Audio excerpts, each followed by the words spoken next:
school means lots of kids and, unfortunately, lots of germs.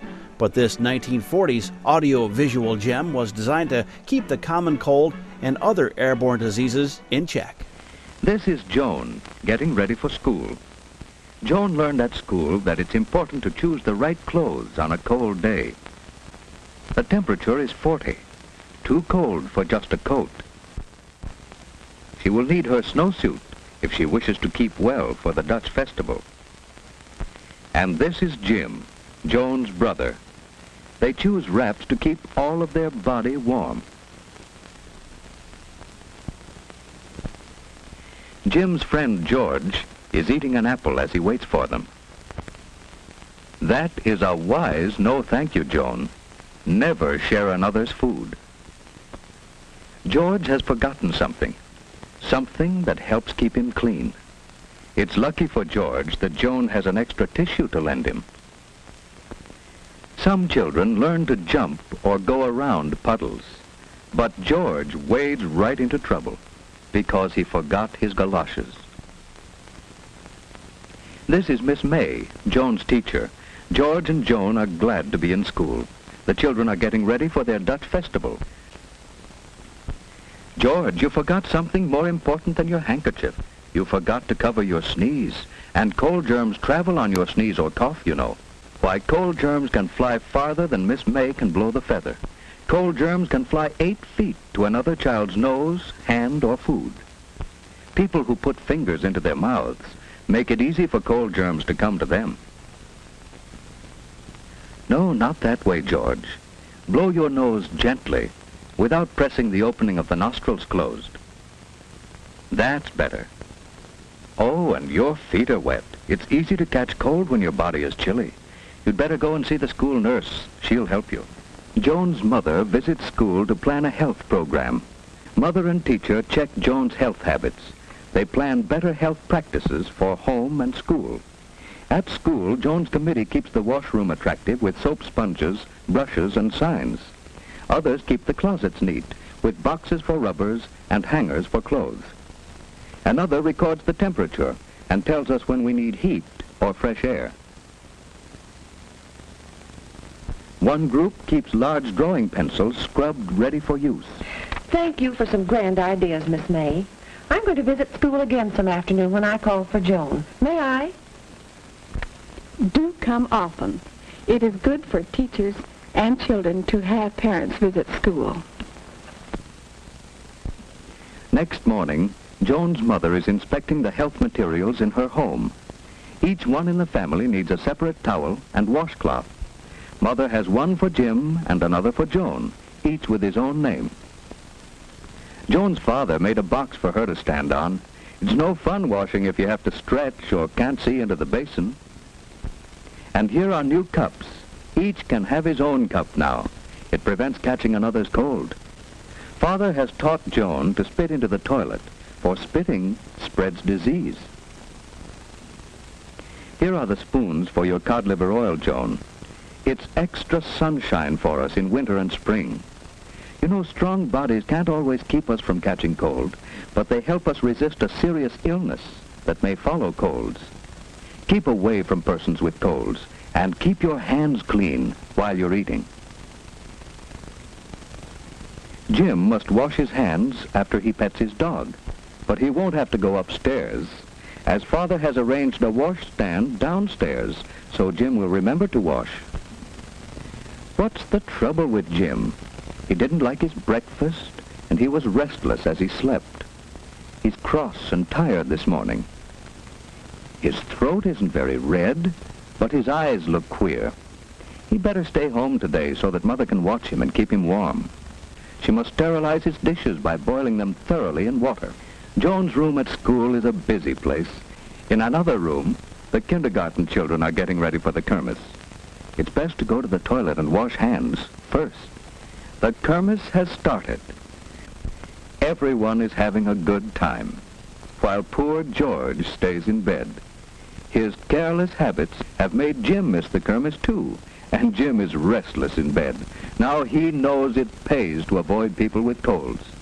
But Jim's friends are enjoying the kermesse. They learn that Dutch people are clean. Now, do you know why George and Jim missed the kermiss? I don't know why they missed the kermiss, but it looks as if staying home in bed with a cold might have been a better time. Well, I think I need a coffee break, if the boss doesn't mind.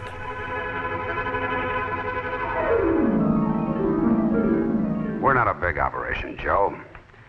400 people on the payroll. Even so, I'd bet my bottom butt the coffee break is costing us at least $30,000 a year. What? That's right, $30,000.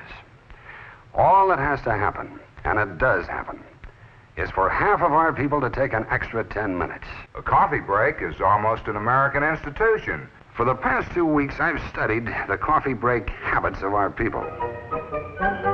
Hey, Mac, it's about that time. Man, you are so right. Shop early and avoid the crowd, huh? Got a match? I think so. I must have left mine at the bowling alley last night. Time for coffee.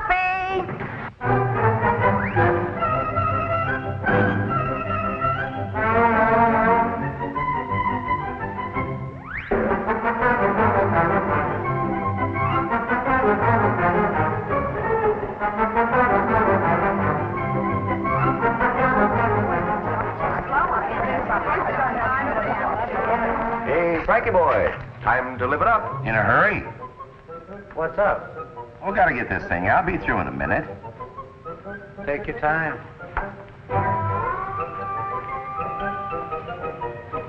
Hey, Frank. Yeah? What's this? Something new? This is my pride and joy. Well, it's a fun. What is it, though?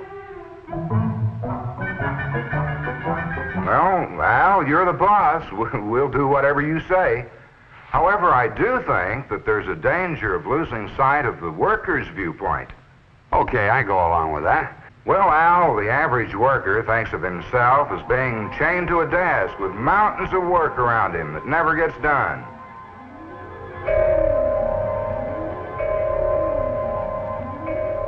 That clock on the wall with the magic hours of 10 and 3 is a key to momentary freedom. And he needs that freedom. Oh, Joe, that's ridiculous. Well, if the worker has only 10 minutes, is it possible for him to get to the place, get his coffee, and get back in that length of time? Well, I hate to put it like this, Joe, but that's not my problem. Well, it isn't, and yet it is, if the situation results in lost time. When they take too long at the coffee break, they start yakking and slipping the knife into each other like a bunch of old women. But on the other hand, Al, it can be a place where business is transacted. Let's consider one of my pet peeves. Women. Of course, they all have to stop by the powder room. Their 10 minutes is gone with a cigarette and putting on a new face. Harry's Diner or the Waldorf. It's all the same. And where do they go on the way back to the office? You guessed it, the powder room again. Al, for the first time in our whole discussion, you're on tilt. Do I detect a bit of personal prejudice? To a degree, perhaps. But there's a lot of truth in what I've said. Certain people take from 30 to 45 minutes for a coffee break. Here's a present for you, Joe. I know you've seen one of those before, but this one's special. Turn it over. Instead of an hour, this one measures 10 minutes. The theoretical length of time of one of our coffee breaks. Didn't see you down for coffee, man. I thought maybe you might be hurting. Yeah, I'm hurting all right. How's that? Oh, nothing, never mind. You'll hear about it soon enough. Then. This is a cup of coffee. Thank you for the coffee. What can be done about it?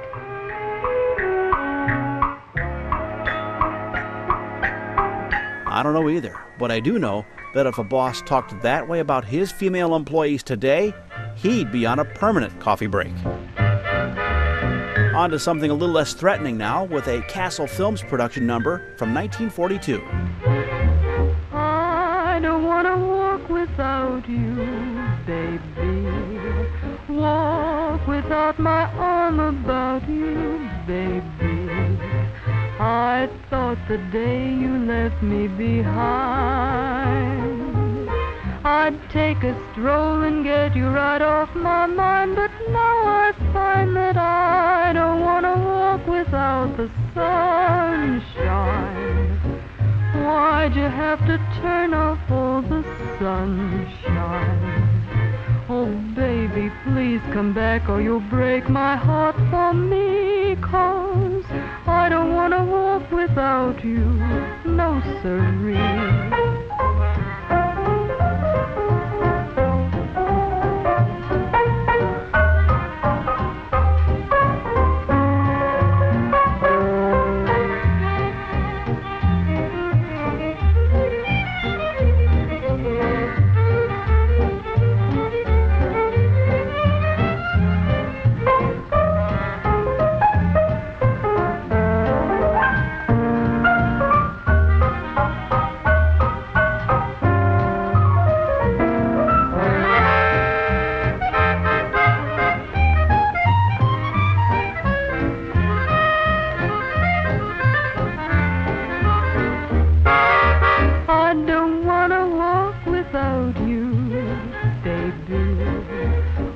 Without my arm about you, baby.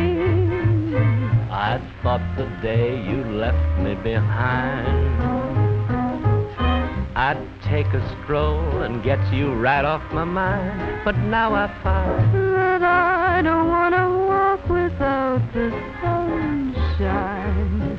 Why'd you have to turn off all that sunshine? Oh, baby, please come back or you'll break my heart for me. 'Cause I don't want to walk without you, no, no, no, siree.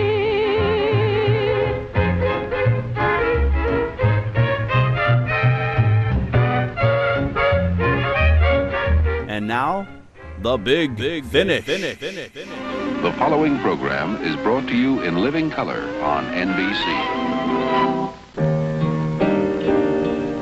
The Emmy-winning Mr. Williams will be coming to us every Saturday night. I can tell we know each other very well. How can I show you I'm glad I got... And he'll have guests like Jose Feliciano. Put on your high heel sneakers and your wig hat on your head. And I wake up in the morning with my hair down in my eyes, and she says hi. Roger Miller. Sergio Mendes in Brazil 66.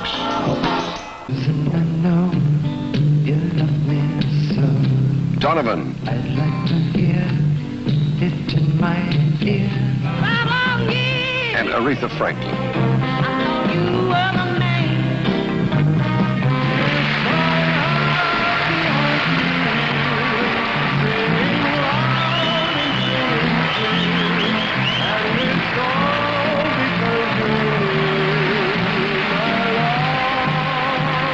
Yep, every Saturday evening, just before Adam 12, it's Andy Williams time.